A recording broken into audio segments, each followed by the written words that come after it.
Hi guys, Nick here from Your Body Fitness, and I'm going to be talking about weight loss versus fat loss today. So it's one of those age-old questions: which do we want to be aiming for? What's the difference? How can we kind of make it most effective if we want to lose weight or lose fat? So if you've got any questions while you watch this, chuck them up in the comments box, and I will do my best to answer them. But we're going to use my little friend here, which I've drawn. Sorry about the old. Hey Chloe. Sorry about the old diagram, but we're talking about fat and weight. So weight loss versus fat loss. So to start with, let's look at weight loss and how we can kind of effectively manage it, and the best kind of way to do it. So weight is basically it's how much we push against the earth. So it takes into account all your organs, your bones, the water, your muscle, and your fat. So it takes it into your body as a whole. So it's not generally the best kind of measurement for how fit we are, how healthy we are. All it does is tell us literally how much we push against the earth. If we want to lose weight, you've probably heard 100 other personal trainers talk about it's all about calorie deficit. So it's all about if you eat less than you work out or you exercise, your body's going to lose weight. Irrelevant of whether that's protein, carbohydrates, fats. If we don't have enough protein, our muscle's going to be deteriorated and broken down, and that's what's going to lose us weight. If we don't have enough carbs, then hopefully we're going to just kind of start to break down that body fat as the body's going to look for a different energy. So weight loss, it's not going to be the be all and end all of kind of health and actual where you want to be going for. It's actually fat loss is where we look at. If we generalize this and kind of just take it as a complete a linear line. If we say I've got a 16 stone baker, for example, so all the bakers, I'm sure there's a lot of bakers in great shape.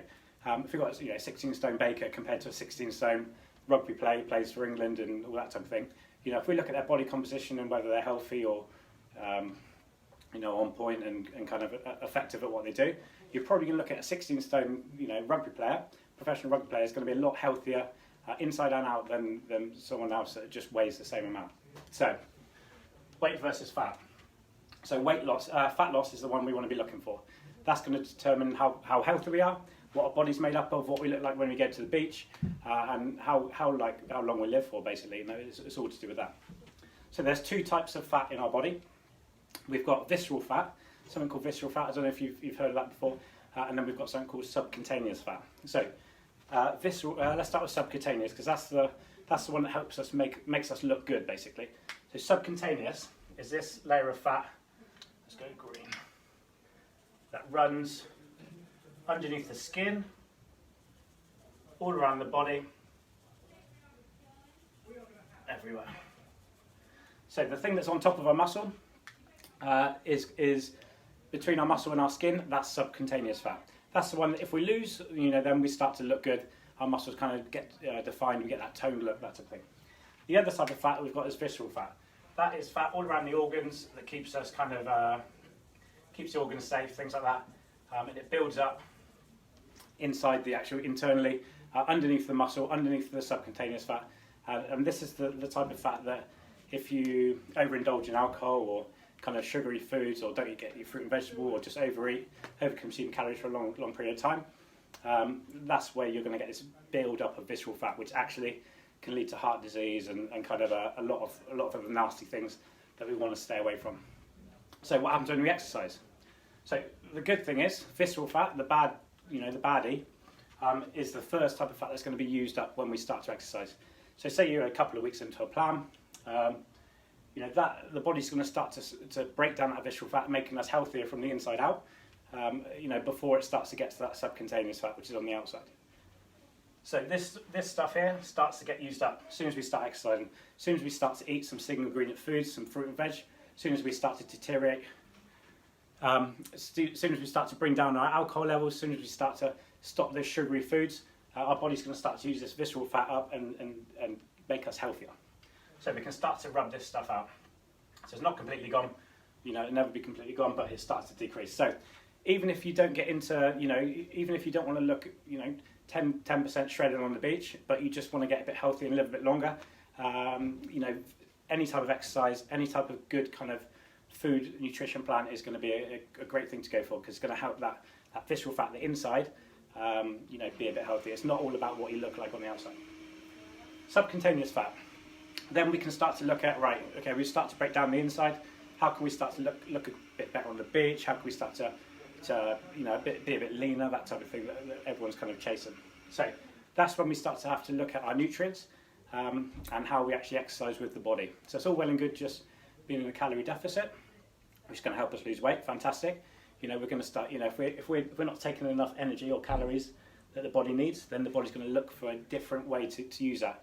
So it's basically going to break itself down. So what we have to control is what we break down, whether that's going to be muscle, which is very easy to break down. So if we don't have enough protein and we just go into a massive calorie deficit, you're just going to break down muscle, which isn't going to give you a tone look. It's going to keep the same body fat, but just make your muscles smaller basically, and not as metabolically active.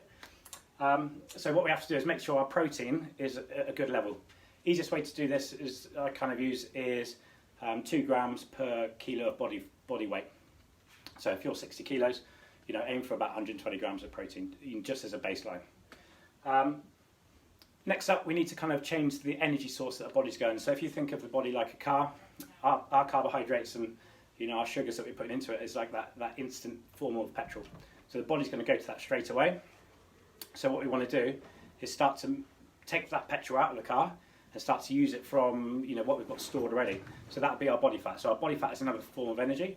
It's stored energy basically. So you need to separate body fat from nutritional fat. It's different things. So what we have to look at is this body fat as a stored energy. So if we can take away some of these outside forms of energy, this petrol that we're putting in, i.e. the carbohydrates and the fats and things like that, then we can start to break down this stored energy that we've got. Easiest way to do this in the actual gym is creating stress. So when we create stress in the body has to release extra energy that it's got stored into the circulation system as a way to protect against kind of like a fight or flight system. So if a tiger jumped into the room now, my body would go, oh crap. What it do is it's got stored energy in the muscles already, enough to make me run away, but then it would also free up some fatty acids which are stored inside my body fat, push that into the circulation system, just in case it needs to be pushed into the muscle cell to be used again. So what we have to do in the gym, when you come into the gym, is create a high amount of stress. That causes that body fat to be released from the cells, pushed into the muscle cell, and then be used as energy, because that's the only way we can use our body fat, is basically push it into the muscle cells.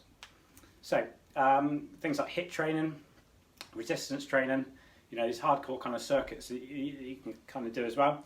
Anything that's a stress. So if you've never done any exercise before and you've got a very sedentary job and you sit in the office all day, you know, just going for a good power walk is going to be enough stress to kind of target that body fat as well. You don't have to do a triathlon. You know, it's all about relative stress. So if you train six times a week and you're, you know, really into bodybuilding and things like that, you know, you're going to have to do something that creates a little bit more stress than someone who is just getting into fitness. You know, ketogenic diets. What do you think about ketogenic diets? They're good for what they are, so they're really good for kind of like controlling blood sugar. If I had a client who's a little bit further on in terms of being overweight, then ketogenic, like a low carb diet, would probably be a good way to go. They are quite difficult to hold on to with general lifestyle, and just to kind of maintain as a sustainable diet, you know, they're quite good for short term, but you know, you've got to be careful with how you do it. You know, you can't just walk around at 30 grams carbs every single day or less, made up of like fibrous and stuff like that as well. It just becomes very difficult. Have you tried one yourself, or is it something you're looking into? Which I can answer up in a second. So yeah, keep your protein levels at a good level to maintain that body fat. So you need a certain amount of protein there. Otherwise, your muscles will start to deteriorate and be used as energy instead. So I'd say 2 grams per kilo of body fat, and that would be a good way to kind of just maintain that muscle mass while you start to try and lose the body fat and stress it into it. Okay. Generally with all my clients as well, what I do is I get them to do this high stress work. So we start to create this kind of release of body fat into the system. Okay, yeah, just looking into it. Yeah, fantastic. I mean, do as much research as you can. let's say if you're into quite heavily into resistance training, it all depends on the person individually. If you're quite heavily into resistance training, it can be difficult to get into. But you know, a lot of kind of, if you're into bodybuilding, it's quite a good one to start cutting down into. But you have to kind of be aware of muscle wastage if you don't have, you know, correct amount of protein and things like that as well. It might start to affect your workout intensity if you know for the first couple of weeks or when you're into it. So what was I saying? Sorry. Yeah. So what I do is talking about creating a stress in your body. So we start to release that energy from the cell, goes into the circulation system, then starts being pushed into the muscle cell as energy. So what we'd have to do then is start to use that energy up as a source. So then I'd always kind of start to go, you know, you go to this high intensity exercise where you're releasing this, you know, causing stress, getting the body fat moving, put it into muscle cell, and then we have to use it up. So then you might bring the intensity down and start to use that body fat kind of area. So, you know, it might bring it down into a bit of low intensity steady state training, or just generally as the session would progress, you know, you generally always start with high intensity exercises and then bring it down, you know, as the session goes naturally. So you might just stick a half an hour walk at the end of your workout, or a cycle, or again, you know, depending on what level you're coming in at. So if you've never trained before in your life, then, you know, anything is going to be a high enough stressor to create that kind of body fat release. So chuck any questions you've got in the links, and I'll get back to it in another video. I hope that's helped kind of open up some ideas into weight loss versus fat loss. Let's say weight loss is just what weight is just what we push on the earth. It's got no relevance to how healthy we are, you know, how the body works or how we look on the beach. It's all about this fat loss and making sure we're looking at, you know, taking the positives at the first few weeks as well, where we're starting to lose this visceral fat, which is the unhealthy fat surrounding our organs. And then we can start, after we've done that visceral, then we can start to look at the subcutaneous, which goes around, you know, underneath the skin, above the muscle. So thanks for listening. Chuck any question, like I say, in the comments. I'll speak to you soon.